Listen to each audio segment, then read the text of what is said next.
Holy hell, we are actually starting basically on time. We're under 5 minutes late, which, if you ever run on drag time, like if you're involved in drag shows, anything under like 20 minutes late is like totally on time. If you start to get late when it's like over a half hour late, then it's actually late. So holy hell.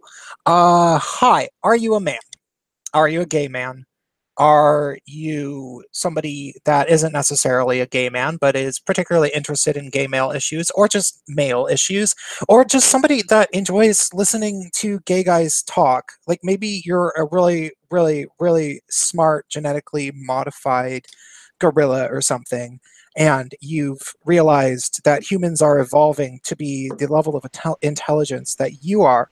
Well, obviously you'd be watching our little weekly podcast, clearly. And humans are evolving to the point where they're starting to realize that the way that they've been treating their men has actively not been serving society as a whole. And they're starting to think that society would actually be a better place if they learned to treat their men a little bit better. But there's very few people that are really talking about this.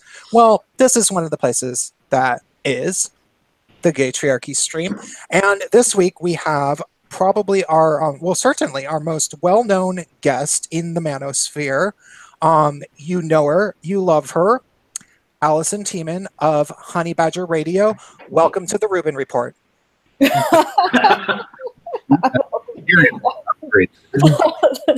Yeah, well, thank you for having me. Thank you. Oh man, you haven't had Karen on yet? No, not on the show. Oh, no. Okay. Well, I'll if you want to have her on, I'll just I'll tell her that you want to have her on. She'll probably come on your show. Cool. Yeah, so you'll have a real celebrity, not whatever I am. Well, no, I'm. You and I talked first, and I like you a lot, and Thank you.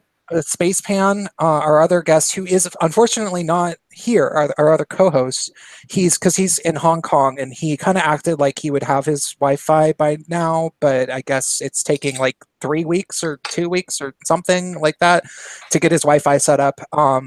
And he had said that he had already asked you at some point and that you were considering it. And so I was, you were the person on the list, and I wasn't going to be like, Karen, you should come because Allison's being flaky. I wanted Allison first. So yeah. But I would love to have Karen too. Obviously, love Karen. Yeah. So. Yeah. No, just tell me when you want her, and I'll.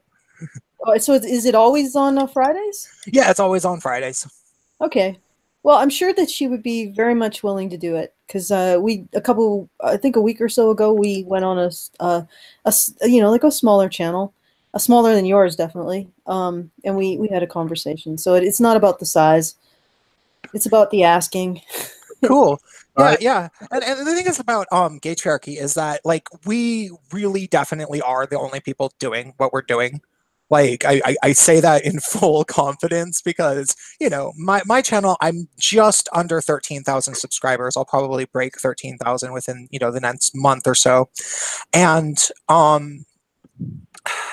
I basically hear from like at least get informed about any other gay guy that speaks about male issues. Like everybody is kind of like, oh, Prince of Queens is the guy on YouTube who does that, and Gaytriarchy is the actual stream of gay guys who do that. So while we don't necessarily get a whole lot of viewers, they are pretty loyal. Like they are pretty dedicated and happy that we're doing what we're doing. And I do anticipate that it's going to be a growing thing if we stick with it. So we love our viewers. They are, I mean, it's like we have a small subculture of people that I'm not sure would have ever found each other like together before all of this, before your channel, before my channel, before Gaytriarchy, Bacon, everyone. It's been amazing. Yeah, and just so you know, I mean, I was definitely actively thinking in my head while listening to Honey Badger Radio, oh my God, I should do a gay version of this someday. Here we are, the logo original people. Yeah, no, it's good to find find a good community. That's the best part of doing YouTubing. Keep going. Yeah, Yeah, and I found that the men's rights crowd is so incredibly nice in terms of YouTubers. Like when you talk to somebody who's actually, you know, actively will proclaim themselves a men's rights advocate and has actually like looked into studies and can rattle off some statistics, like, you know, we all have at least 5 or 6 statistics that we can always rattle off the top of our head about male issues, like the people who can do that, as opposed to the kind of the run-of-the-mill skeptic channels. When we find each other, we're always like so nice to each other and have so much to talk about. And I really appreciate that about the men's rights community. Like, it's not just people who want attention. That's really not the point. No, I would say I would agree with that. I actually really do like spending time with people who are involved in these kinds of issues and interested in them. And that's, like I said, that's the best part of all of this. I don't really like going on streams. No offense, like that's just a general dislike, not anything specific to any particular stream. But I hate the sound of my own voice. I don't like editing video with myself in it. So most of the aspects of having a YouTube channel, I don't really like, but I like the community. I like talking with people who are interested in these ideas. So that part I like. And all of the videos and streams are a necessary evil to get to the good stuff, which is meeting the people who care about these issues. And so I don't know if you know that we recently finished up an international conference on men's issues. I absolutely do, personally. And if other people did not know that, everybody should watch Alison's speech that she delivered, because I absolutely loved it. I thought it was a very, very eloquent and thorough way of kind of going into sort of some of the things that I talked about in my intro. And yeah, why don't you tell us about that conference? Oh, and just for chat's sake, I will drop a link in the chat momentarily to the speech, that is. Okay. Just drop a link to some dubstep. Puzzle over that. That's actually a good idea. I might do that now. It went really well. I think there was a great atmosphere. There was a lot more positivity to this one. I've been to every single ICMI since the beginning. The first one, because of the situation surrounding it, the fact that the venue backed out at the last minute. No, what year was that? That was in 2014. Okay. June, I believe, 2014. And the venue backed out in the last minute, and it caused an incredible amount of stress and strain. So the ICMI that year was pretty frenetic, pretty stressed out, pretty frazzled. But it was still a lot of fun to see everyone and be able to hang out. And was that the one with the Vice hit piece where they came? Oh, I think they've done a hit piece on most of them. It's pretty regular. They always come up and they're like, "Oh yeah, we're gonna tell you that we're gonna tell the true story about," and we're like, "Yeah, okay, right, Vice, yeah." Okay. And it's so funny because you get to the point where the media comes and they talk to you, and they always insist, "Oh yeah, we're gonna be fair. We're gonna be," and you're like, don't even bother. Don't even, like, geez, we all know what's gonna happen here. Like, why even pretend anymore? Dude, it would be funny if you pretended, if you were like, oh really, Vice? Oh my god, that's so cool. You mean like Gavin McInnes's thing? Alison, do you think it's an issue of these people being two-faced, or do you think that maybe they're sending people to you that may actually want to give the unbiased material, and then it's the editor that screws it up really badly? The last Vice, like with the ICMI, to bring it back to the first ICMI, the reporter who did the actual article on the convention was actually more sympathetic than the video that Vice did. And she got into a lot of hot water because she was sympathetic. And she didn't create as much of a hit piece as Vice wanted. And it cost her something to do that. I don't know how much it cost her, but regardless, she was actually more sympathetic. The people who created the video, they just went for pure hit piece, which was and one of the best parts of that convention. I remember there was a reporter from GQ, Gentleman's Quarterly. If you don't know what GQ is, which you probably do, but he came up to us. We had a booth, and we usually do. We have a booth at each of these conventions where we talk about our radio show and we hand out stuff and we sell T-shirts. And so he's talking to us about this convention. And he points over to Vice and says, "They're going to tear you apart. They're going to write the most horrible hit piece." And what's really freaking hilarious is I'm looking at him like, and what are you going to do? I didn't say it because I was being polite. But and then what ends up happening is GQ, this guy from GQ, who, his name was Charlotte, whatever. And he ends up bringing me, Crystal, and formerly Rachel, who used to be part of the group, and Jess, who left because she had 2 jobs and a toddler. So he brings us out to have lunch, and he presents this guy who wants to lower the age of consent to 12. And we're like, what the? And he's and the reporter is trying to get some kind of soundbite out of all of this. And all he's getting is basically me trying to prevent Crystal from lunging over the table and throttling this guy. And it was the worst. He was thinking that you guys would get along famously. Well, he was thinking he would get something out of it. In fact, at one point during the lunch, after we had all been like, why are we here? Why are we talking to this guy? Nothing in his platform has anything to do with our platform. Why did you bring this guy and, thrust this guy on us during a lunch where you were saying you were going to talk to us? And in the middle of it, this reporter from GQ looks at us and says, "Well, I don't want to just say that all you said was this guy doesn't represent us and we don't want to talk to him. I mean, give me something here." Oh my God.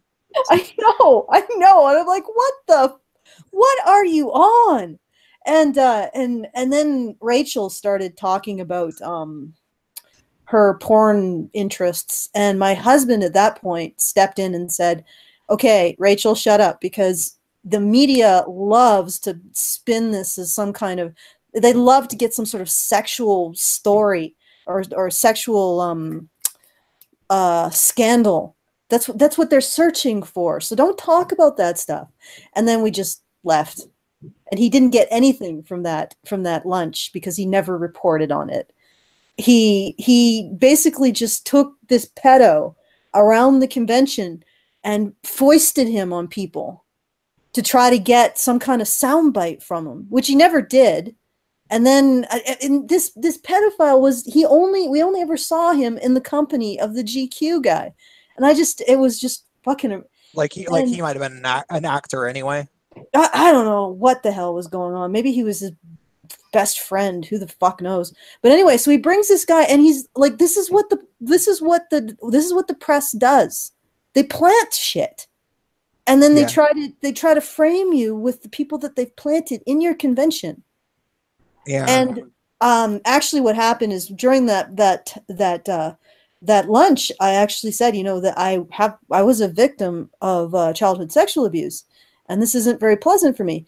And afterwards, the GQ guy would apologize to me, but didn't matter. Still has to do his job as a press.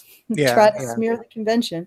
I'm sorry. Did this go someplace? No. I think it's a great story. I think I'm very happy that you. But we were on a. So that was the first year. Yeah. And then it got a little bit better 2015, or maybe not. Actually, what happened is because the original venue broke its contract. Okay. A Voice for Men, who were putting on the convention the first year, they took a huge financial hit, and they couldn't do a convention in 2015. It wasn't till Justice for Men and Boys got on board in the UK that they were able to do a convention for 2016, which I thought was a really great convention. And what we did on the 2016 convention is we ended up doing some additional meetups in London and Manchester. So we got to see more of our fans, which was, well, I hate using the word fans. I call them listenators. So we got to see more of our listenators and see what kind, have fun and hang out. If you guys are high, then, shouldn't they be like your cubs or something? Cubs? I don't really like that. I mean, because they're all very fascinating people with their own sort of expertise and their own kind of things that they're up to that aren't like lesser than what I get up to. Yeah, I just say audience members. Yeah, audience members. Although I like the activeness of listenator.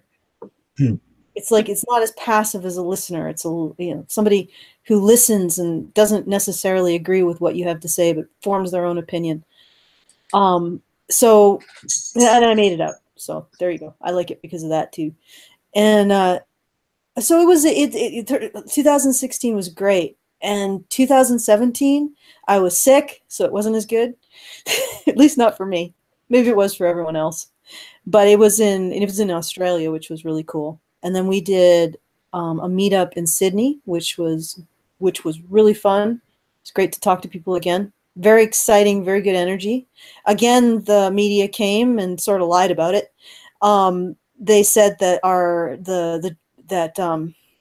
the drag queen, we had it in this this bar, and there was this drag queen bingo on the bottom floor. And they were talking about how the men's rights activists would have been horrified to know that what was going on the bottom floor. It was like, nobody cared. Nobody gave a shit. And then they also said that the drag queen bingo was more like it was still going when we left, and that wasn't true at all.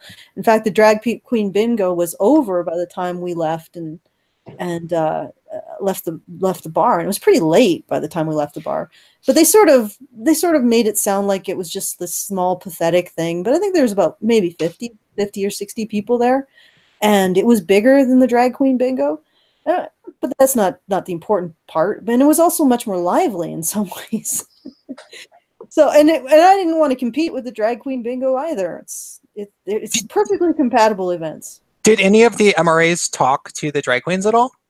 Ever? I'm not sure if they did. I think mostly it seemed like they were busy, so there wasn't really a reason to do it. Are there many gay people gay men meet at these kind of events, or are they majority straight men, would you say?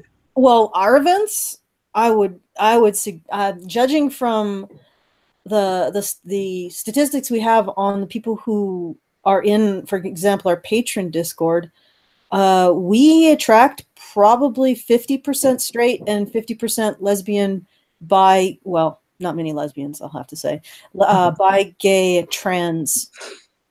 So we have a pretty large proportion. That's interesting. Of non-straight.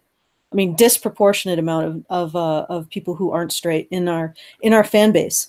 So I imagine that 50 or 60 people up on the top were not particularly concerned about the drag queens.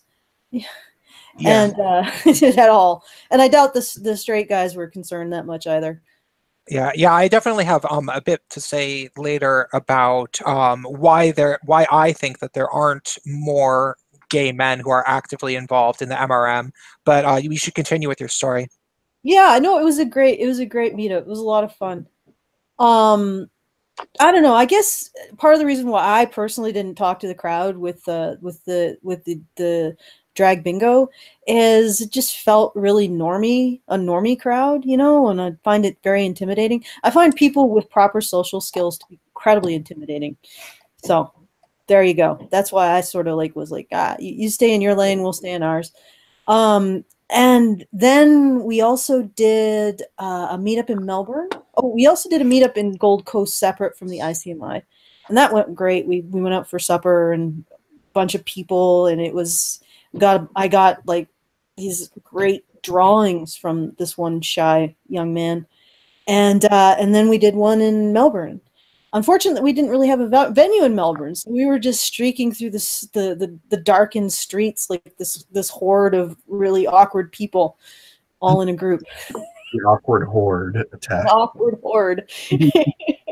I like the horde of awkwardness. Yeah, basically. And we just sort of wandered the streets. We went to a park for a bit, and then we descended on a pub where they were watching football, and it was actually a lot of fun. It's always fun. It's always an adventure when we do these meetups. And then this year was like really, really great energy. I think a lot more positivity this year. We did an Amsterdam meetup this year, and that was really that went over really well. And the reason why I did an Amsterdam meetup is we have a patron who is suffering from brain cancer, and I wanted to do something for him. So, and he lives in Rotterdam, which is like a half-hour train ride from Amsterdam. So we met up in Amsterdam. There was about 25 or so, maybe 30 people who met up with us in Amsterdam. And it was just it's just a great time. It's low key, it's fun. It's great conversations, great people. Sounds like a family. Yeah, it's a lot like a family. And it's wonderful. Like I said, this is the best part. It's the best part of having Honey Badger Radio and the YouTube channel. And then we went to the ICMI in London. Like I said, great energy, lots of fun. I mean, some really depressing topics. And of course, as always, the press. And it's never an event. It's never a men's rights event without, going home and unwrapping the present of how the press has lied about you again. But this one really takes the cake. So the ICMI had two rooms. One was a room where they had all of the speeches, and the second was a breakout room with places where people could sit down and eat, and a sort of a coffee / snack bar. And the Honey Badger Radio table was in that room. And apparently the young woman from 50/50, who was covering the event for the first day, went into that breakout room, possibly when I was going to the bathroom, and described herself as being suddenly surrounded, or suddenly the only woman in a room full of white men.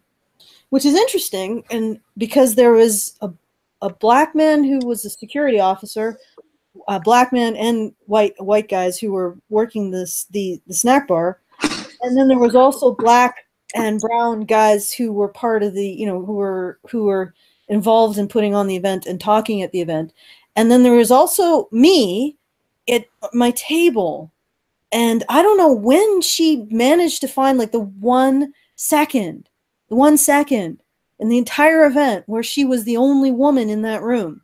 Assuming it ever actually happened. If it ever actually happened. Well, yeah, that's possible too. But maybe she just waited.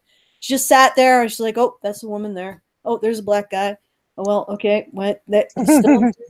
All right. Oh, he's left. Oh, looks like she's going to the bathroom. I'm the only woman in the room full of white men at this very moment. Yeah. JW bingo. Yeah, and so she characterized the whole convention in that manner, and it was actually pretty funny. I find it funny. Like, I know a lot of people are upset about it, and I understand it is also upsetting, but it's also sort of hilarious, the sort of the Three Stooges lengths that the media will go to paint us as horrible people. And really, like, I'm the only woman in a room full of white men. What do you think? Their white maleness is are they the same as zombies? Are they going to infect you with it? Well, they found out that toxic masculinity is not only socially toxic, but it's actually chemically toxic. It's like breathing in formaldehyde. So I see. If you have too many white men in the same room together, the off-gassing will just, it'll kill you. Oh my goodness, right. We need to get some OSHA on that, eh?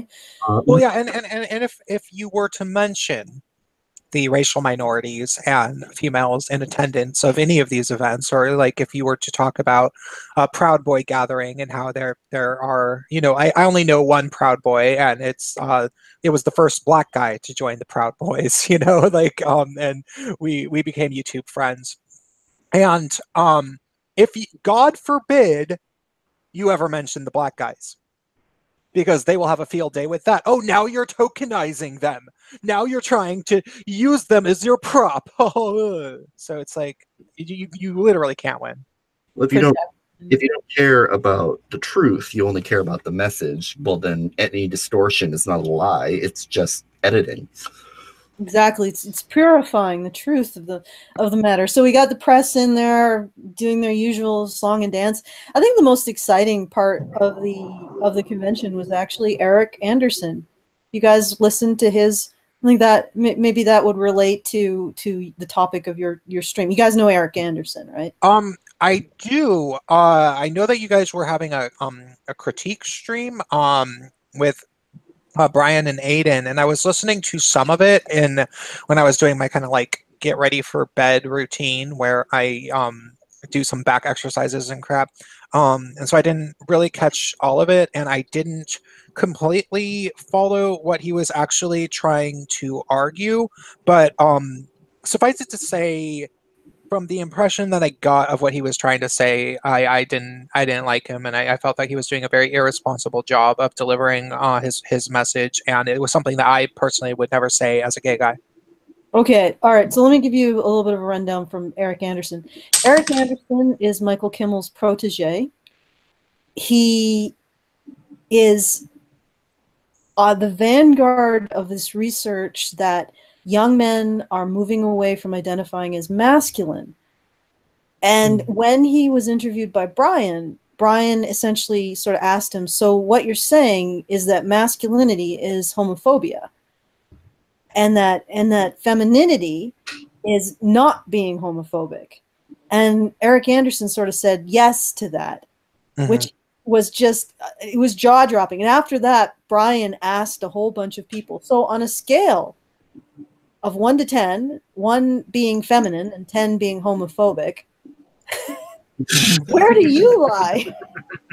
And I was listening to this, and I'm like, I think there was, considering our demographic, patrons of Honey Badger Radio, I imagine there are a lot of masculine, gay, and bisexual men who are sitting in the audience of Eric Anderson just being utterly puzzled by what the heck he's talking about. And conflating masculinity with being homophobic. And I said, I don't know if I ever got to talk to Eric Anderson, because he's never going to speak to me again after I talked to him briefly after Brian did his interview with him. Yeah. But he actually said that. He said, Brian, I will come on and talk to you, but not her. But regardless, I should have asked him this. I said, you know that there's a subset of gay men who are hyper masculine, and bisexual men tend to be hyper masculine as well. And how does that jive with your duality that you've created, in which masculinity and homophobia are basically the same thing? Yeah. Oh, it's absurd. Oh, yeah, you should actually ask Brian if he can have me on to accompany him. Sure, maybe I'll do that. Maybe I'll float the idea with Brian. He might want Eric all to himself. Yeah. Well, and I'm sure Eric will want Eric all to himself if he actually watched some of my videos. But just so, in case the audience doesn't know, the person that you said he was the protege of, Michael Kimmel.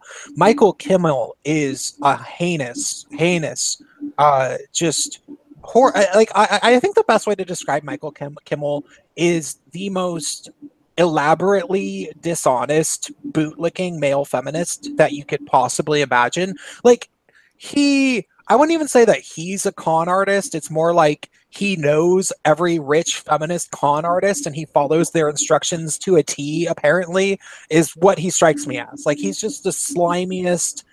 So he's the Ethiopian with a penis. Yeah, kinda, except for he's even more like bootlicking in a weird way, because he's direct, like, in my opinion, he's Jonathan McIntosh, basically. Kind of, but it's more like you listen to the guy speak, and you know that he's aware that he doesn't believe a lot of what he's saying, and that he knows that he's totally selling out the entire male gender for personal profit, is what it sounds like to me. Like my personal just social read of the way that he talks. Like I just can't believe that he actually is doing anything besides just lying, and he knows it. So he's a collaborator. Yeah, I remember he actually attended the Red Pill screening in New York, which I also attended, and he was talking about how the men's rights movement blames people, and we're like, no, we don't blame really anyone. I think that we hold women to a standard and an expectation, but that's different than blaming women as a group. For something that a highly politicized subset did. And, you know, there might be some people in the men's rights movement who do blame women for a group, and I could totally understand that as well. But regardless, and at the end I asked him, well, who do you blame, Michael Kimmel? And he just couldn't answer. I talked to Paul Elam about that, and he said that he sort of tried to say men, and then he was like, well, no, it's really white people, or it's like he like backpedaled. He just squirmed, and then he slipped out underneath the door. He squirmed so much, he created so much momentum that, you know, the slime just sort of went and out he went. That was really awkward. All right. Sounds like an amphibian. Yeah, he's like some sort of, yeah. You know, he is, and he speaks in that like creepy like Solemn.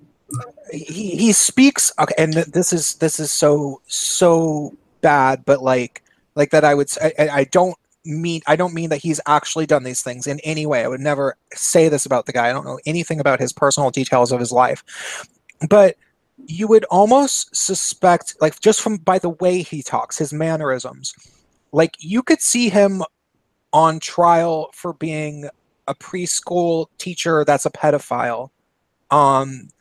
That's trying to sound really, really innocent and having this like, oh, well, I think that and it's just like, okay, you just sound like your shit-eating grin is so insincere that I would not put anything past you.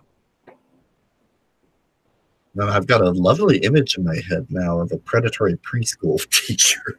Yeah, that was a bad like overconflation of like how probably evil. I don't think it's anything nearly so sinister as that. I think it's just a lot of opportunistic money that he's been grabbing mostly, and maybe some sort of like weird Marxist ideological beliefs or something. I don't know. Well, all I can say is that he's dishonest when he talks about men. And I don't know if it's an intentional dishonesty, but in the mask you live in, he had this particular, he was trying to shoehorn the way that men operate into a particular set of beliefs in which men are expected to be strong, stoic, silent, and be violent. And when he interviewed young men, they were not saying that at all. They said that the mask they lived in was one of being happy, happy-go-lucky, you know, funny, not troubling anyone with their concerns. It had nothing to do with violence. It had to do with not being a burden. Mm-hmm. And he never addressed that. He never addressed that discrepancy. And it was actually really glaring. And it's unfortunate that he's allowed to work with young men because he doesn't listen to them. Do you know where I think that the source of you know, that like weird the Michael Kimmel stuff, the you know, the way that he speaks for young men and puts words into their mouths and isn't the least bit concerned with how they actually feel about themselves. And then they made that whole movie, The Mask You Live In, which you kind of just talked about, which he was in. You know, he was in that movie, The Mask You Live In. I think where that all came from, and this is, and correct me if I'm wrong, correct me if you know something more, but I'm pretty sure that the template, like the blueprint for that mentality of putting words into the mouths of men, the patriarchy hurts men too, therefore we must save them from themselves, and going on an evangelical quest to conquer every aspect of male culture and make it into feminist culture. I feel that that started with Bell Hook's book from 2004, The Will to Change Men, Love, and Masculinity. because if you read that book and you know how much they revere bell hooks, it would really make a lot of sense that that was the kicker that was like, okay, this is the blueprint of how we're going to attack men. And in our new strategy of how we're going to attack men, we're not just going to demonize them, we're going to attack them from the inside out and make them demonize themselves. Psychological warfare. Well, it's entirely possible. I can't say I've read Bell Hooks' book, unfortunately. It's horrific, but it's also everything that you would think that it would be. Like, I watched you guys, I had already seen the movie The Mask You Live In, but I watched you guys react to it for about, a half hour just because it was refreshing to see you guys laugh at this movie that I hated too. So if you imagine how that movie was a documentary, but you could tell it was very, very, very deliberately dishonest and framing of certain, kind of putting, drawing the conclusion that they already wanted to find out of these men that didn't have positive fathers, were either abused or they didn't have a father or whatever. If you imagine that there was already a feminist theory text that was asking for that documentary to be made, it would be Bell Hooks' The Will to Change. And so if you actually read Bell Hooks' The Will to Change, it's just like, oh, of course. Like, you don't actually really have to read it, because if you're familiar with the way that feminists talk about male issues, you've heard it all before like 5 million times. Okay, fair enough. So to elaborate on what I was saying about the masculinity, it was actually really horrifying to watch, because the fact that Michael Kimmel didn't listen to the boys and what they were saying about their actual lives. And it's horrendous to think that people like this get the authority to enter into these young men's lives and turn them, like, not even recognize that there's a human being in there. Essentially just turn them into data points for their theories by denying anything about what they say about their lives and their experiences that don't fit the alleged theory. It's not even really a theory, the falsehood, the narrative. Mm-hmm. And it's just, it's really ugly to see that. It's really ugly to see that. And I mean, we can call Michael Kimmel names, but I think that it's just that action that really does it for me, that he would think that this is appropriate, to deny a young man his voice just because he doesn't fit your paradigm. And the fact is that we live in a society where we have professionals who make a living simply cutting the tongues out of young men and not allowing them to speak, and just turning them into grist for their ideological mills. And it's grotesque. The entire documentary was grotesque. And the reason why Eric Anderson is sort of being marginalized by his group is because he's suggesting that they've been successful, that they have successfully caused young men to deny aspects of their own identity and being, and to start not identifying as masculine. Eric Anderson says, look at the data. Young men are starting to move away from identifying as masculine after we've described masculinity to be all of these negative and horrible things. And he's being ostracized by the groups he's part of because he's saying that they're winning. And of course, they don't want to ever be winning. They always want to be in a position where young men have to be tortured, psychologically tortured into new and better shapes. Yeah, I frequently have talked to Prince whenever we get into these kind of situations with true feminist ideologues that of 1984, where the war with East Asia has to go on forever. It will never stop, because as long as the war, we are in control. We can do whatever we want and get away with whatever we want because we are at war. It's a complete absolution of responsibility, not from 1984, but for people to think that it's more important to keep the conversation, which is just a euphemism for ongoing sectarian war. That's more important than their actual goals, which are not their goals. Mm-hmm. Yeah. Yeah, well, their goals are basically to justify their continued existence. And I think their goals, there's other aspects to their goals which are more complex, but a lot of it just comes down to, just got to make a living somehow. Yeah, like my grandfather used to call people doing that high society welfare. It basically is. Wait, Yeah, so it's actually even more gross than welfare, though. It's high society psychological, like high society psychological inquisitors go in and screw around with young people's brains, and we're just the society is just like, yeah, that's okay. yeah. Well, okay, so but did you infer that this man, what's his name again? Michael Kimmel's protege? Eric Anderson. Eric Anderson. Is he at odds with the male feminists? I believe he is, probably more so now that he actually has done a presentation at a men's rights convention. And I mean, people were fairly polite. They received what he had to say. I'm not sure they really agreed with it, but and I think I got into, I guess, a heated debate with him afterwards because I was trying to tell him that I think that he may not be capturing an actual change in how young men conceptualize masculinity. Because if you frame masculinity as harmful to women and gays, but mostly women, because homophobia is really misogyny, when you do that, then young men start to not want to at least identify as masculine because they feel like doing so is harming women. And I said, well, you look in the past, masculinity was defined by protecting and providing for women. So you've basically said, hey, young men, the evil lies within you that harms women. And then they are like, whoa, I want to denounce this evil because I want to protect and provide for women. Well, masculinity was always defined in that way.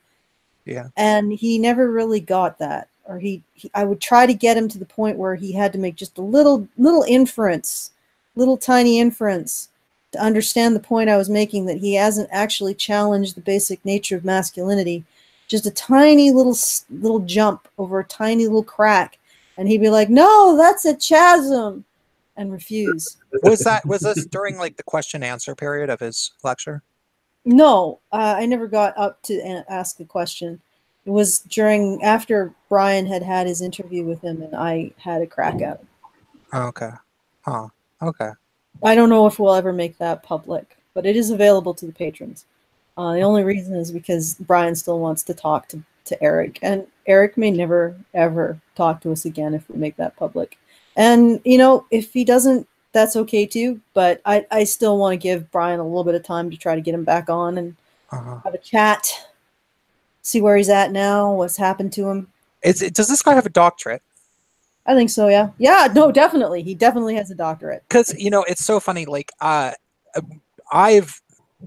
one of the very earliest things that I did when I made my channel and started speaking about men's rights issues as they relate to the gay community was debunk the kind of the common misconception. The biggest marketing strategy that feminists have towards sucking gay men is they play along gay men's fear of heterosexual men. And they remind gay men that ultimately, when you were growing up in middle school or high school, you tended to be bullied by the straight guys, and you tended to be friends with the girls. And that's a very, very almost entirely universal story with gay men. There's exceptions, but mostly not. And they kind of work on that feeling of, like, oh, straight guys are the mean ones. And then they say, well, it's patriarchy that's doing that. It's not men, it's patriarchy. And patriarchy is also the same thing that makes some gay guys reject guys that they feel are too femme. And the only reason that, if you're a particularly effeminate gay guy, the only reason that you don't get dates is because of patriarchy. And then they go on to say that, of course, all homophobia is rooted in misogyny. And that's a feminist theory talking point that's been around since the 1970s, which has been argued against since the 1970s by gay scholars. There's an essay called Dangerous Trends in Feminism, which you can find on, it's Paul Elam published it on A Voice for Men. And it's from 1977 Gay Academic Union Conference. And the guy does a pretty good job debunking it, but I realized I could ultimately debunk it with one simple question, which is all you have to do is ask these people. And it's just funny. I would love to hear this guy's answer to this question. So, do you think that some gay men are even more misogynistic than straight men? Because I've certainly met some gay guys who really don't like women, and I say that very, very openly on this show because we had one guest, I'm not going to name him, but he was pretty openly a misogynist. Like, he just came out right out and said that he wants nothing to do with women, and like so there are some gay guys who are in fact more misogynistic than straight men. That being said, if all homophobia is rooted in misogyny, wouldn't that imply that those guys are even more homophobic than straight men? Also, and I know that he could say, well, no,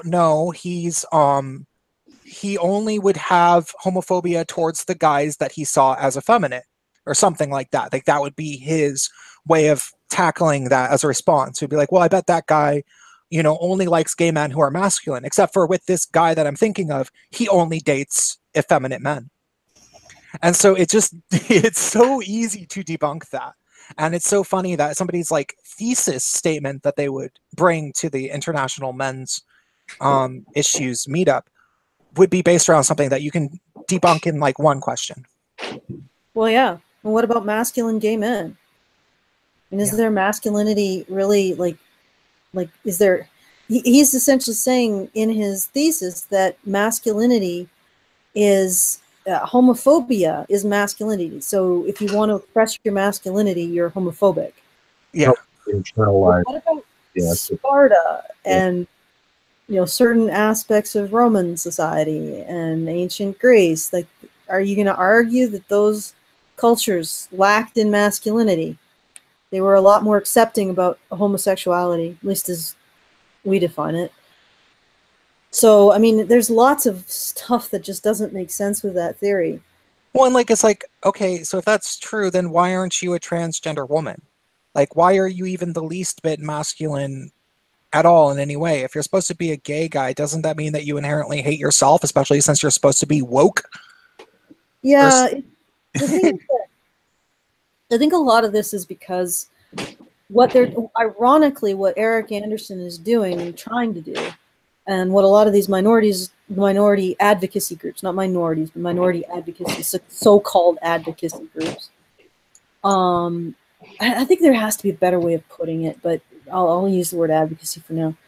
They are actually sort of co-opting an instinct that men have to protect and provide for women. Yeah. And what they do is they say, well, women are advocating for these minority issues, and men have a tendency to also protect and provide for those vulnerable groups that women identify as vulnerable.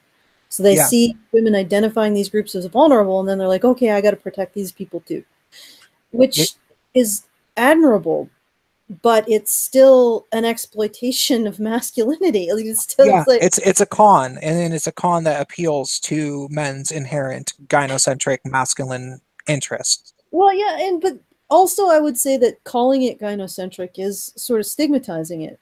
Okay. I think I want to make a distinction between when gynocentrism becomes completely untenable for everyone in society, including women. And this is what I've noticed, is that the gynocentrism we see in a lot of cases is very darkly, men who are gynocentric can excuse all kinds of violence done towards specific women if it's in the name of all women. And that's really freaking dark. I mean, they literally, these guys are in a headspace where they could rape and shoot every single woman on the planet, but if they thought that that would benefit women as a group, it would be justified. And I know that sounds like a bizarre contradiction, and I don't mean to sound misandrist either, but it's something that I've seen. with these guys and the way that they justify what they're doing. I don't know if this is considered YouTube drama anymore, but Russian Deadpool. Yeah, no, I was about to say that you brought him up. No, we can talk about him. I never interacted with him, and my audience probably doesn't even. What I got off of him is that he was. I got this sense that he was deranged, and deranged in this way, in a way that he could justify anything if he thought that he was doing it for the benefit of all women. But here's the thing, like, if you can justify killing every woman for the benefit of all women, you're in a really fucked up headspace. And this is the headspace that I see a lot of, like, the ultra white knights are in. And that's what makes them scary. Yeah. And this kind of gynocentrism has no benefit to women as a group, as a whole, ironically. It only benefits these political gynocentrists like Anita Sarkeesian. She doesn't, you notice that she never has to actually affect any kind of, like, she's never, have you ever seen Anita actually crying or looking scared? No. It's always smug, like, always kind of smug look on her face. She's like, where's my army? And then they all clap, like the auditorium full of people. We're here, Anita. She doesn't even say it in that way. That is almost like an affectation of damseling, like the way you said that. Oh, yeah. She doesn't even say it. She says it like, where's my armor? And she's everybody pops up and like, oh my God, we got to protect this woman. And she has she doesn't actually affect any kind of actual vulnerability. And it's because she's appealing to this identity-based gynocentrism, where men save women not because women are actually in harm's way, but because they want to amplify or they want to virtue signal. They want and because the woman told them to. Yeah, I mean, there's a huge difference between that and the way that men act naturally, or no offense, I don't know if you guys are going to be offended by this, but the way that men act naturally to protect and provide for the women that they care about. Because there's an instinct in that. I'll use a description. We are not offended by that at all. We talk about that. It is very, very, very difficult to offend us. Okay, good. I'll make my attempts though. I'll use my husband as an example. My husband Jonathan. If you've ever met him, you might know where I'm coming from. But he's like possibly the one guy I've ever met who least actually buys into this defining yourself by the approval of women. I'm sure he does a little bit because all men do, but he's sort of his own creature, as it were. And even he, like, there was this one particular time in a mall where there was this group of jackasses who were I don't know, they were laughing at me or something, and he had his back turned to me. And somehow he figured out that I was stressed out without even really registering what was going on. And he put his arm around me and then pulled me away. And it's just that kind of instinctive recognition of vulnerability and protectiveness that I think is really a part of men's nature, but it's very distinct from this sort of this very vain kind of vain and dangerous narcissistic white knighting that's really just about having a positive identity. And it's not triggered by actual vulnerability in women. It's just triggered by, the Anita Sarkeesian signal, which is just, oh yeah, I'm totally terrified by this thing that's just happened. It's really scary. I don't really want to get into, it's just a scary thing. And she does it with the complete lack of any kind of presentation of vulnerability. And and the reason why they do it is because, the reason why they respond to it is not because of that instinct. It's because. Yeah, okay. So I see what you're saying. Yeah, it's not the actual women in danger threat narrative that can affect even MRAs. Like, I have literally been personally attacked by a fellow MRA that I have a good relationship with. I hope I still have a good relationship with him. I haven't actually even talked to him since then, because he thought that I was being too mean to a female on Twitter. He didn't know the story. Like, he had no idea why I was mad at her, but he immediately just jumped to defending her because he liked her and thought that I must be wrong by, you know, by being firm with her and saying, like, hey, I'm not interested in talking with you. Don't talk to me on Twitter, was basically what I told her.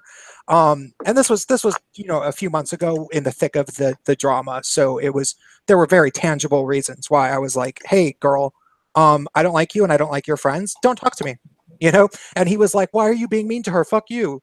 And but he just didn't know what was going on.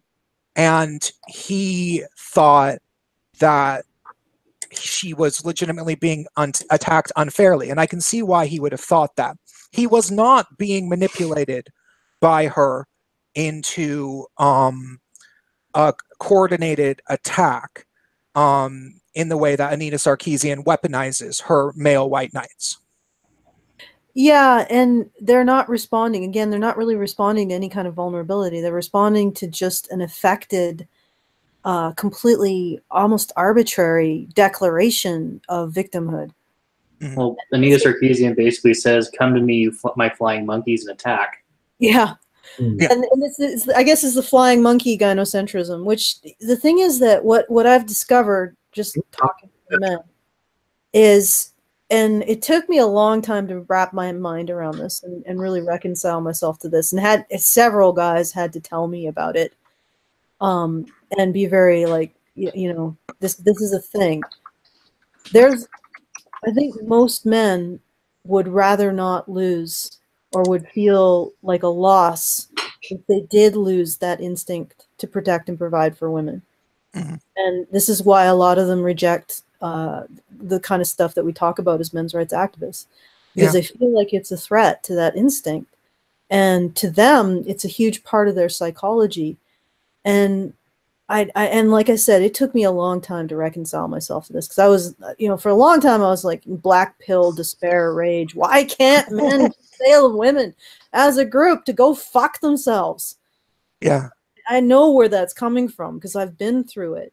And it took me a long time to just realize that this is a part of men. It's a part of a lot of men's psychology. It's a part of their psychology that they value. And if you say, okay, well, in order to deal with these things, you have to reject and deny this part of their psychology, they won't do it. They just won't. Yeah. I think that's especially true with heterosexual men, and especially heterosexual men with children, or who plan on having children, and they think about, you know, a future for their daughters and their relationships with their wives. And it is like, you can make all the arguments and they can tell you, I fully agree with that. Actually, I was once accused of sexual assault. She took back her story, but it was really terrifying for a week, blah, blah, blah, blah, blah. You can tell them all this stuff, and then they'll listen to, they'll watch the Red Pill movie and they say, wow, that was really, really fascinating. And then you ask them, so are you maybe not a feminist? And they're like, well, no, I'm still a feminist, but I'm a real feminist. You know, and that's what they would say on Facebook. And I don't know if they really believe it, or if they just want to save face publicly, or if it's this combination of having this sort of purpose, kind of like what you describe. And I think that that's very inherent within straight men, with their social realities and how they orient themselves in the world.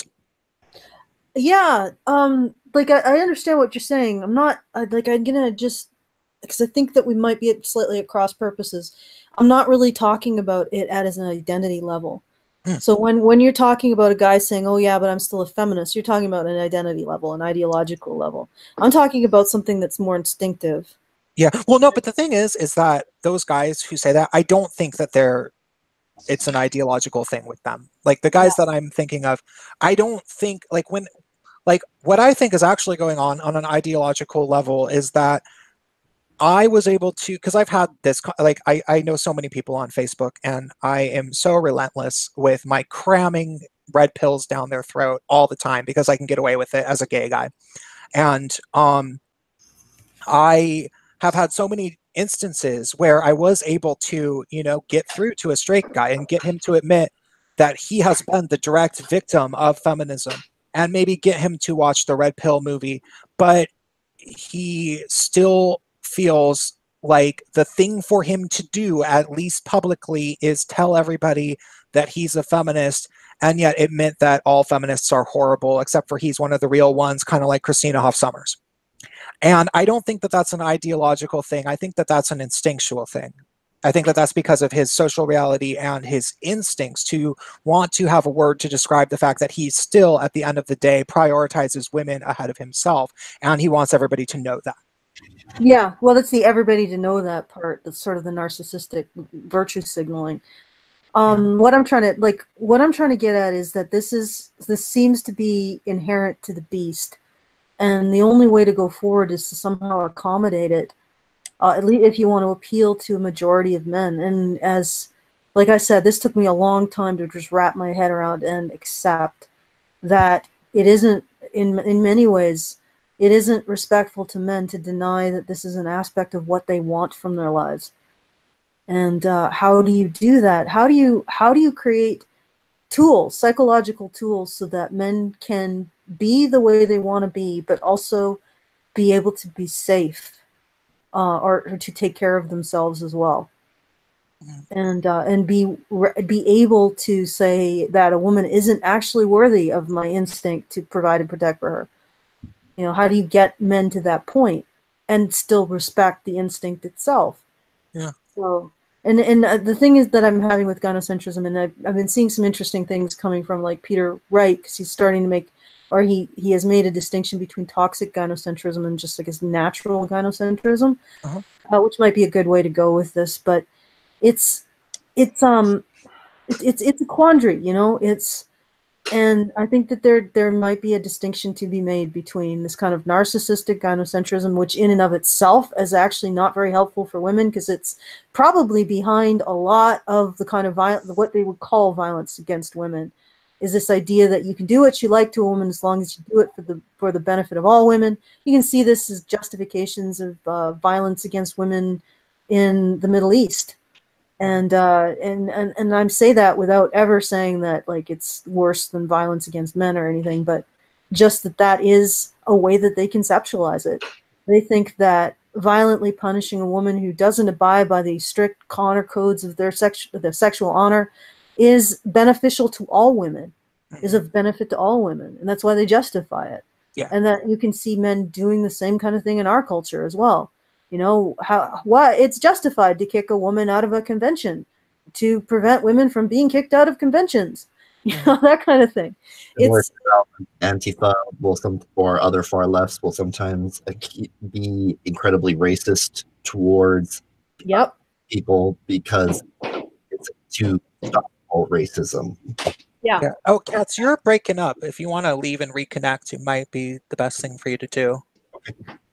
So, you know, how do we disentangle this? How do we disentangle the, you know, this is a thing that is valuable to a lot of men that they don't want to let go of. And you have to sort of accept their decisions about their lives. Yeah. And at some point not stop saying, oh, these guys are being taken advantage of. They're fools. They're idiots. Or they're just, I mean, I keep coming to the conclusion, and I don't just use my imagination, but this is observable reality, that they are being socially terrorized by a social circle of women who actively will join forces to spread smear campaigns about people all over Facebook all the time. Like, if you know, like, so I have well over 1,000 friends on Facebook, and they're, you know, over 85% far leftist type people. And wow.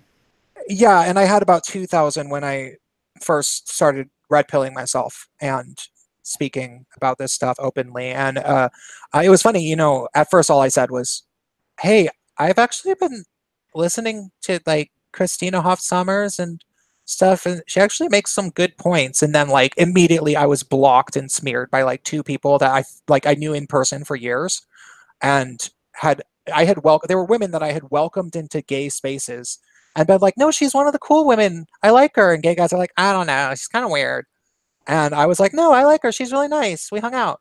And then they just stabbed me right in the back as soon as I realized what they were up to.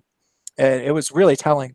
So that's the type of social reality. You know, remember, I live in Seattle, and Seattle's about as bad as you can get. Like, it does not get much worse than Seattle, aside from maybe Berkeley and Portland. So when I look at Facebook friend groups and you look at people who are the straight guys that are the ones who date, marry, have kids with these women who are like this, and those are the people that are in my extended social sphere. Well, I can have a discussion with one of these guys and try to and successfully like show him instances of relentless feminist bullying or just blatant homophobia. You know, like, this is a guy that maybe I was friends with in the late 90s when we were both ravers together. You know, like, we were in our late teens and he was in his early 20s or so, and when we were both ravers, and we would do ecstasy, and maybe we cuddled one time and went back, you know, when he was having his little experimentation stage in the 90s. And he remembers me as his, like, cool gay friend that he actually always got along with, even though he had never met a gay guy that he liked. And so now I'm trying to tell this straight guy that feminists are very, very proactive with their homophobia against gay men, and they cannot stand us. And he's like, that's not true. Feminists care about you. And I'm like, oh yeah, check out this article, check out this article, check out this article, check out this video, check out this video. And he's like, huh, that's pretty crazy. And I'm like, yeah, no, they fucking hate us. There is no defense from feminists of the gay male community. It is the exact reverse. They are on full offense, and they have been for years. And he starts to see my point. And then not one, not two, but then three feminists show up in the comment section, and they are just on me. They're just like calling me names, saying that I am only gay because I think vaginas are disgusting. They blah, blah, blah, blah, blah. They're just bullying me. You know, all they're doing is calling me names. They're not trying to offer a countering narrative in any way. They're not trying to be nice to me to prove that they're not like what I say. They are just trying to outnumber me and annoy the guy, because it's happening on his timeline. And this exact thing happened recently, and the guy meekly said, "Hey, I'm not sure I'm cool with all of this bullying." And the three feminists who were bullying me said, "Oh yeah, I can't believe this Prince guy. He's such a bully." And I was like, "I'm pretty sure he's not talking about me."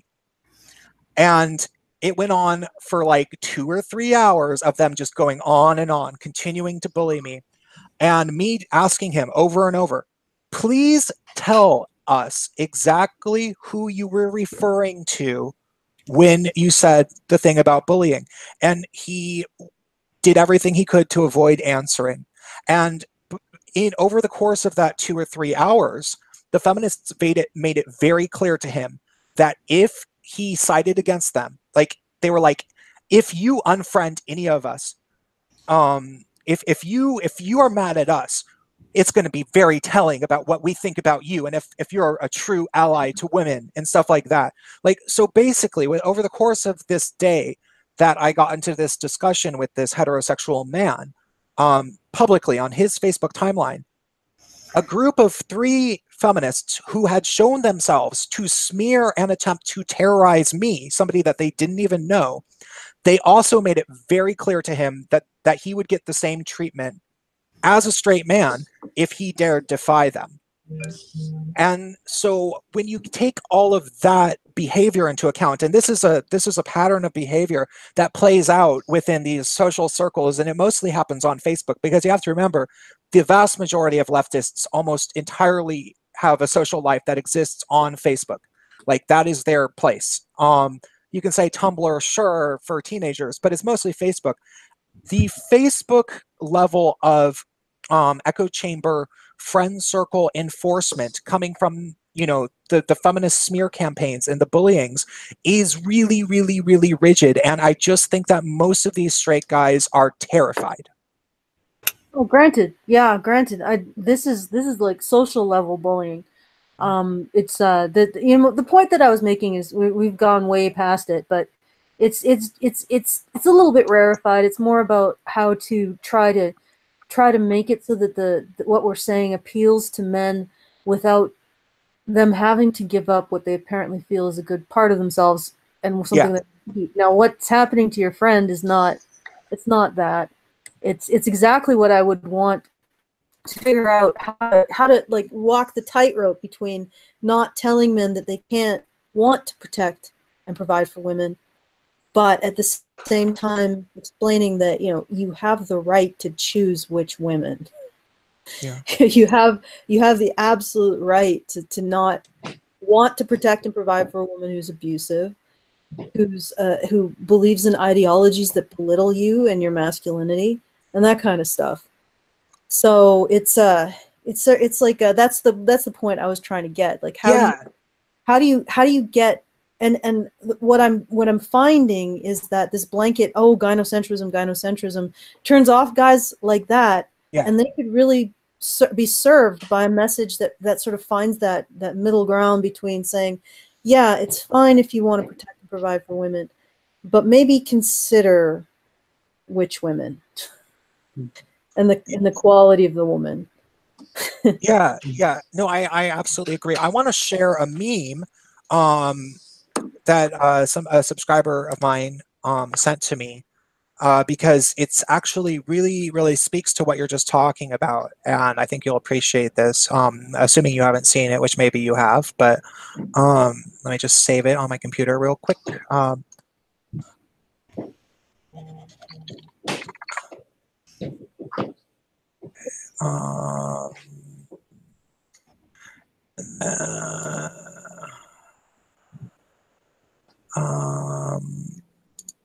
Okay, I have to screen share my photos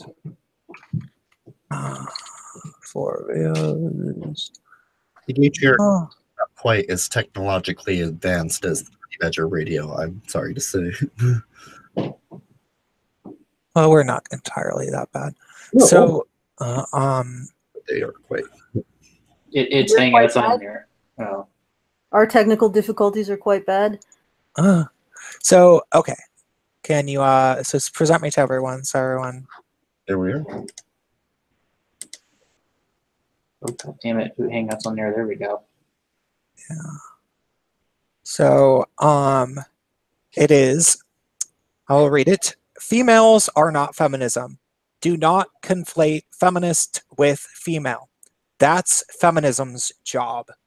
A prime example of feminism controlling the language is the conflation of anti-feminist with anti-female. Feminism is an ideology. Feminism is an ideology. Feminism is an ideology. Repeat this until you are sick of it. Then take a break. Then go back and repeat it some more. I kind of remind me of the same point. But I a lot of that is said already. But I like the do not conflate feminist with female. That's feminism's job. And the thing is, what's really scary about all this is feminism is an ideology. Feminism as an ideology would take every woman on the planet and shoot her in the head if it benefited feminism. Yeah. The same way that PETA claims to care about animals, yet they spend most of their resources euthanizing pets that they take from shelters because they think that it's better for animals to, in this case, be dead than to be enslaved or treated, quote unquote, inhumanely by people. Yeah, it's so like this is one thing I said to and it just occurred to me something that you might want to, when feminists say not, when you encounter the feminists who say not all feminists are like that, I think we need to start saying to the feminists who say that, okay, you haven't experienced what it's like when you disagree with a feminist. So you go and disagree with a feminist, someone that you know who's a feminist, and then come back to us and say feminists are not all like that. Yeah. Because they're not, you're sure feminists are absolutely, I'm sure they're absolutely polite, genial, wonderful people as long as you're agreeing with them. The moment Yeah. you disagree, the claws come out. And Oh, the yeah. other thing that I wanted to say in regards to what you were saying about feminism not being female, like that it's not being the equivalent. Not only would, as feminists as an ideology, kill all women, why should I want to be part of a group of people who will not call out the violent radicals who want to kill people like me? And there are violent feminist radicals who want to kill women who have the misogynies, you know, they internalize misogynies. They've expressed a desire to kill us.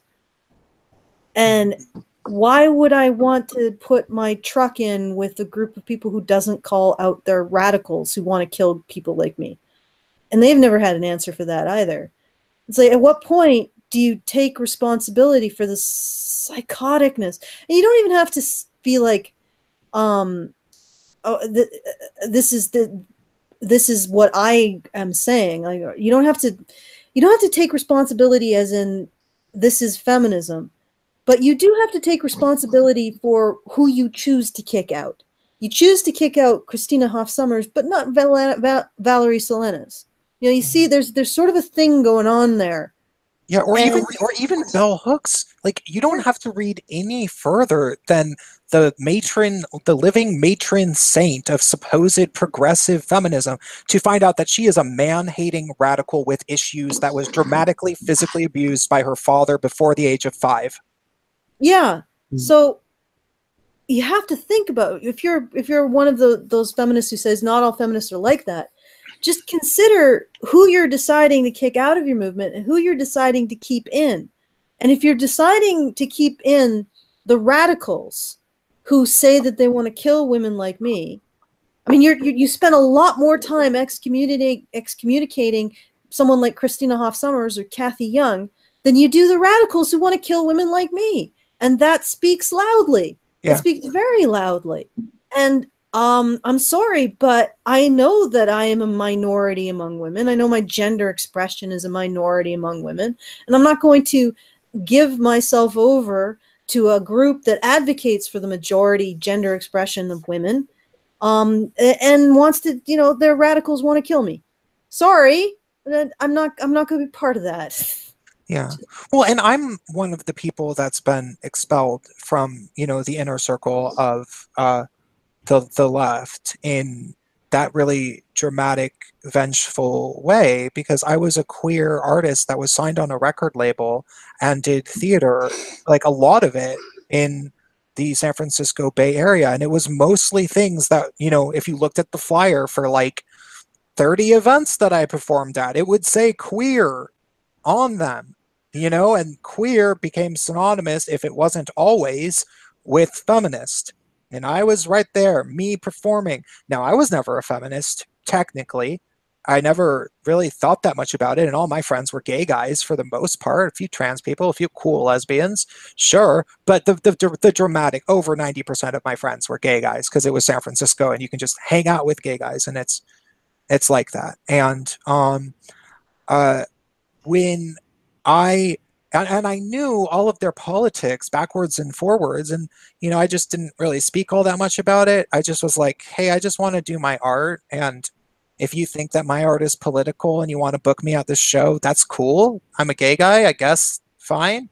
And then the second I really started criticizing it, yeah, that thing that happens to Christina Hoff Sommers or Kathy Young happened to me, and there was lots of threats. There was smear campaigns. You know, eventually my mailbox got ripped from the ground after I had been doxxed. I don't know, you know, who did that. But all these things, they do happen very significantly, and it's exactly what you had said. During this process, when this was really first happening to me, you would say, when they say not all feminists are like that, I would tell these people, I would say, okay, well, if you know reasonable feminists, like if you know all these reasonable feminists, and you've also known me for years, and you know that I'm a reasonable guy, and I've told you all these arguments about, you know, these very undeniable arguments, like the fact that men and boys are falling behind in every level of education, and young men compose around 40% of university enrollment, which is a number that has consistently fallen since the advent of second wave feminism. So how about you go and find these reasonable feminists and talk about that? Open up a conversation with them about the falling levels of men in universities and how it, in terms of timeline, has related to the rise of feminism in the Western world late last century. Go ahead and have that conversation with them. And I don't know if they ever did. Usually, eventually, they'd unfriend me or block me. So. Well, I've had conversations with, you know, the good feminists, in air quotes, in person. And when I talk to them about these issues, a lot of them come away thinking, huh, maybe I'm not actually a modern feminist after all. Yeah. Like they're almost willing to just dump the whole thing and move on from it because it's not what they wanted or what they fought for. Yeah. Yeah, I've definitely had that happen. Alison, though, I want, you said that you're gonna have to go soon. Totally understandable. I wanted to ask you two things specifically. One is probably, you know, you're not gonna necessarily have a big long story about this, but maybe you do. I have been in contact with the man who was formerly an adult film actor, Logan McCree. Did you get a chance to speak with him in London? Yeah, I did speak with him in London, and I also Brian did actually talk to him as well. Yeah, I listened to that. And I found it was really interesting because he was, of course, one of the aforementioned, I mentioned before, like masculine bisexual men who probably were baffled by what Eric Anderson was saying. Mm-hmm. Sorry? Or enraged by it. Yeah, or enraged by it. Count me enraged. Yeah, it was interesting to get his opinion on Eric Anderson and also 50/50, I think, did an interview with him and questioning why he would throw his lot in with men's rights activists and why he would turn away from his queerness to believe that he wanted to raise a kid with a woman. It's like, well, maybe he just wants to raise a kid with a woman. That's revolutionary. All revolutionaries shall be taken to the committee and burned. Yeah, I mean, I can understand, you know, gay guys' frustration with bisexual guys because they tend to end up with women, probably because it's easier. But yeah, well, you get over that frustration when you realize that if you were bisexual and you could have sex with women, you'd probably do the same thing. Yeah. Although, I mean, to be fair, like a lot of bisexual men sort of, they, at least from what I've heard from what they say, you know, they can understand why you would not want to be with a woman. Yeah. No, there's definitely bisexual guys who end up swearing off women. Yeah. That's like me right there. That's me. And there are a lot of bisexual women who can understand why you wouldn't want to be with a woman. Yeah. You guys should start a support group. I would love to see those. Bisexuals recovering from women. Yes. Bisexuals recovering from women. From relationships with women. Yeah. Oh my God. No, because I've seen like there's a high degree of bisexual women in the men's rights movement too, as well as bisexual men. Recovering from toxic femininity. Yeah, recovering from toxic females. But yeah, it's a yeah, he's an interesting guy. So what did you have to say with what did you guys talk about? We haven't actually had okay. Yeah, no, we've just been tweeting at each other, and he asked questions for his from his audience members, which is, you know, he just started his channel, and I'm had been directed. Somehow I saw him on Twitter at some point months ago and saw that he said he was an MRA former adult actor, and I was like, huh? Who the hell? Like, yeah, I was like, who is this guy? Where the hell? Like, why haven't I heard of what? And so I tweeted at him and I was like, hey, do you want to maybe chat sometime? And he was like, yeah. And then he never got back to me. which I don't attribute any sort of like I think that he probably just doesn't check Twitter all that often, and when he does, it's just guys asking for where they can get more nudes or something. You know what I mean? And so then they wrote the hit piece on him, and then Brian interviewed him, and now he seems very interested in speaking out. So I asked him. He asked if anybody had any questions for him, and I just asked whether or not he had encountered feminism in the pornography industry, and he said no, that he hadn't, but he did encounter some people that after they quit the business became big feminists, which was actually my experience. Like I have this one friend that I knew in particular who was a very, very wacky guy, like one of the most, I would say like literally the most fucked up person I've ever known. And that is really, really saying something, because my co-hosts can tell you I've told some stories on this channel. But Prince opened up a catalog of mental disorders based purely on people that he knew in his personal life. He would have a pretty brisk business. Yeah, I could write the DSM myself just from people I knew, and this guy was I know that he's a serial liar, like to the point where it could be pathological. So I don't know how much of this stuff is true, but he became a sex worker at a very early age, like in his early 20s. Supposedly ran away from home when he was 17 and started acting in porn and stuff, and but what eventually happened is he contracted herpes, and they test you very thoroughly for STDs before every porn shoot. So he could no longer do porn, and that's where you get the big bucks as a sex worker, is doing the actual porn, even though he would turn tricks as well. So once he couldn't do porn anymore, then he just became a more and more tragic person, and was, like stealing from people and just all this really, really awful stuff. And then that's when he became this big like SJW person. And then he transitioned and became transgender all of a sudden. And I honestly, just knowing him as long as I did, I really imagine that it's largely was to get sympathy so that people would like donate money to him so he would have a sob story, just because this guy was like actually that messed up. But that guy's a very particular case. I'd like to hear about Logan's experiences. So yeah, I'm going to be talking to him. He seemed like a really, really nice guy though. Yeah. It's definitely interesting. I have to confess before I leave that the only place that I've ever met male bisexuals is in the men's rights movement. And I was actually part of the Gay, Lesbian, and Bisexual Association in university. It's very weird. There's a lot of for male bisexuality, probably more so than any other group in the whole alphabet soup of non-straight.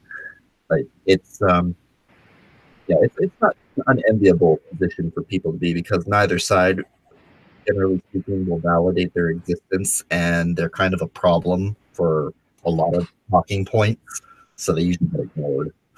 Your Cats, your audio is still really bad. It's bad. I think I got most of it, but yeah, you're right. They do tend to be somewhat ignored. Actually, my husband talked to Eric Anderson about that. And he's like, yeah, and usually people like me are completely ignored. And Eric was like, but I have written a book about male bisexuals. I think Eric mostly went to the convention to promote his work, his book. I think his sales. I think that was what was on. Michael Kimmel probably gets 10% on book sales, so he was probably like, "No, Eric, you should really go. I think they're really gonna like it." I think that Michael Kimmel has his hands full right now. All these allegations. Oh my God, there is allegations? Yes, there are allegations against Michael Kimmel. Oh, I didn't even know that. When I was saying that shit earlier, I was completely just not. Well, it's actually a woman who's alleging all of this, and okay. So he's been as usual when the chips fall and the male feminists get accused, they start talking about, oh, I didn't quite remember it the same way, and what about what about her making a formal complaint, and he's being skewered because of all of that. So we'll see how Michael Kimmel's Me Too allegations go and what happens with his protege, Eric Anderson. But I got to take off because it's pretty late here now. Wait, yeah, I guess that the other question would take a while. It was the one that I actually wrote down. Read it out and I'll see if I can answer it quickly. Okay, so you had been talking within your whole lecture about how there's an actual tangible benefit, like with that one company who had bad safety protocol and it ended up killing the man. And there was actually an economic gain that they were able to achieve when they started treating their employees better and valuing male life, and cutting down on workplace hazards that could be potentially fatal. And I would like to be able to convince the gay male community that they should stop telling gay men to check their privilege, stop telling gay men that they need to be allies to women and trans people, and start actually focusing on the gender-specific issues of gay men, like the massive meth crisis, which is currently happening, taking many lives, and the growing rates of sexually transmitted diseases and infections because people are having massive amounts of unprotected sex due to the HIV quasi-vaccine PrEP, which is making there's going to be all sorts of like untreatable syphilis or staph infections or whatever within a few years because of the fact that people are just incubating these viruses, like pretty much deliberately, because all the pill does is prevent against HIV. So I want the gay community, like the nonprofits and the thinkers, to start thinking to themselves, we have something to gain by actively taking care of the gay men in our community. But what I don't know is whether or not the nonprofits have anything to gain, because the nonprofits all came into existence during the advent of the AIDS crisis. And that's a very, very long question, and maybe you don't have an answer to that. But I at least wanted to run it by you and see if you follow the dilemma. Okay, so what I'm getting from what you're asking is based on the Alcoa model, the Aluminum Company of America model, in which they actually addressed what is in effect a men's issue, which is workplace safety. And they made it their primary focus, rather than corporate profits, was to reduce workplace injury and death in their industry, based on the leadership of their Peter O'Neill, which was their new CEO. And as a result of that, they actually fixed a lot of problems that had been essentially they'd been papering over using the willingness to sacrifice men. And because of fixing those underlying problems, they gained a great deal in terms of efficiency. And you're saying, how would that model work with the health and well-being of gay men, prioritizing the health and well-being of gay men for nonprofits? Yeah, and is there any way, like, because I mean, ultimately, you could make the case to businesses that market for gay men. I don't know what exclusively markets to be for gay men, lubricants, vodka, yeah. Like, but there are things that are primarily marketed to be for gay men, things that are exclusively marketed to be for gay men, or at least have a very significant gay male dollar contributing to it. And you could argue to those people that, hey, you should keep the gay men happy, healthy, and wealthy so that they're buying more of your products. But as far as I can tell, I mean, I from what I observe out of the gay reality is that the nonprofits want gay men to not be happy. They want us to feel like victims, or they want us to like have diseases so that they get to like basically the what? Justify their existence, basically. Yeah. Exactly. Well, here's the thing, and this is why I'm sort of suspicious of a nonprofit approach to dealing with problems, social problems. Nonprofits are highly invested in continuing the problems that they supposedly are creating. And you can, I guess, make the argument that that's also the case for corporations. But a corporation can actually pivot to another income stream once they solve a problem. Yep. A nonprofit can't. It's dead. It's gone. And then all of the people who've defined themselves in terms of, and it's not even just define them, the income that they lose. It's also their definition. They've defined themselves as the saviors of this group. Well, they don't need saving anymore because they're fine. Well, then I have just lost my identity that I've invested in. And it could be just wanting to keep that is the incentive to keep the people that they so-called advocate for sick and desperate and in need and dependent. So, I mean, there's a darkness to charity, and there's a darkness to nonprofits, and there's an incentive to keep people reliant. And I don't know if I have an answer for you off the top of my head how to convince nonprofits that they should want to put themselves out of business. Yeah. I mean, how many nonprofits have you ever heard that have said, "Oh yeah, okay, problem solved, goodbye"? Yeah, how many especially in the gay world. Yeah. Because when you're dealing with what they call socially aware corporations, who are, to use an example that I learned, or being part of design, industrial design in my master's, we took some courses in industrial design. There was a socially aware corporation who created this pump that helped farmers in poor areas irrigate their crops.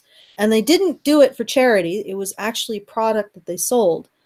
But what they did was they would license the product design to local manufacturers who would create it and then give them a fee back. And then the farmers would purchase this. And because it was based on a capitalist model, it was a solution that was self-perpetuating. And they never gave them for free. They made it so that the region itself would produce them and sell them, which increased their overall economic productivity. And it was a real solution. If they had just given it to them, then they would have been stealing. Well, they would essentially been taking money out of the industrial base of the area. But they actually structured it in such a way that they created a product that solved a problem, and then allowed them to take part in creating, manufacturing, purchasing it. And the fact that it was part of an economic system meant the solution was self-perpetuating. And that's not something that you see with nonprofits. There is absolutely no incentive. And if a socially aware corporation gets to the point where they've solved a problem that they've set out to solve, they aren't defined by that problem. They can go to a new one. They move on to a different product or a different solution. Whereas nonprofits tend to be stuck with their with the particular group of people that they're supposedly helping. And that's the other thing. Socially aware corporations look for products that actually improve lives, specific products, specific product interventions, whereas nonprofits are advocating for groups of people, which tends to promote this kind of toxic charity attitude and poverty of being in those groups of people. So I don't know if I have a specific answer for you, except that I don't know, nonprofits, I have never heard of one actually stepping aside and saying, job's done, let's pack it in. So good luck to attempting to get a nonprofit to actually pursue a solution, or developing a set of coping skills in a group that will end its existence. I mean, good luck making nonprofits not be evil. Yeah, yeah, or get them to pay attention to gay male issues at all. Like, one of the things that we do on this live stream is every week we go through gay stories that we find particularly annoying that are published in the gay blogosphere.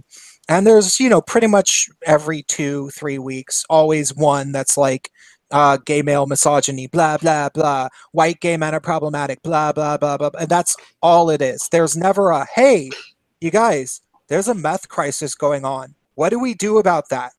Ever.